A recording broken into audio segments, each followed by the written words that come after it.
Disclaimer: this channel does not promote any violent, harmful, or illegal activity. All contents provided by the channel are meant for educational purpose only. Tollywood ইন্ডাস্ট্রিতে একটা বড় বিতর্ক, যে বিতর্কটা বড় বলবো না ছোট বলবো জানি না, কিন্তু এই বিতর্ক বারবার ওঠে, আবার ধামাচাপা পড়ে, আবার ওঠে।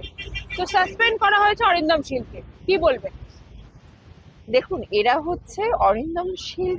এখন ঘটনাটা কতটা সত্য আমরা জানি না, বাট যদি হয়ে থাকে তাহলে আমি বলবো এরা হচ্ছে কি বলুন তো, শিক্ষিত শিক্ষিত ভদ্রলোকের পোশাক পরা জানোয়ার, এছাড়া কিছু বলা নেই। শিক্ষিত ভদ্রলোকের পোশাক পরা জানোয়ার। আর সেকেন্ড হচ্ছে, আমি এদের ভেবে পাই না, এদের ঘরে তো বউ আছে, কেন শুধু বউয়ের ফুলের মধু খেয়ে আর এদের আর পোষাচ্ছে না।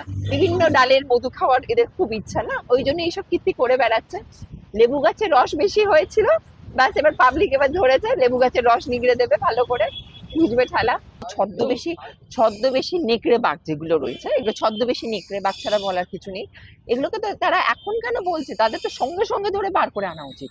আজকে আমাদের সমাজে কি হয় বলুন তো, মানুষ আমরা ভয় পেয়ে মেয়েরা পিছিয়ে যাই, কিন্তু আমি বলবো প্রত্যেকটা মেয়েকে এগিয়ে আসতে হবে। এই জানোয়ারগুলোকে ধরে বার কর আর পাবলিকালি ধরে পেটা, তাহলে দেখবি ঠিক হবে। কারণ এই অরিন্দম শীল বলুন, এ বলুন, এরা হচ্ছে কি, এদের ঘরে বই বললাম না, এইসব লোকেদের কি বলতে, লেবু গাছের রস বেশি, এদের রস প্রচুর হয়েছে, তো রস নিগড়ে দিতে হবে ভালো করে।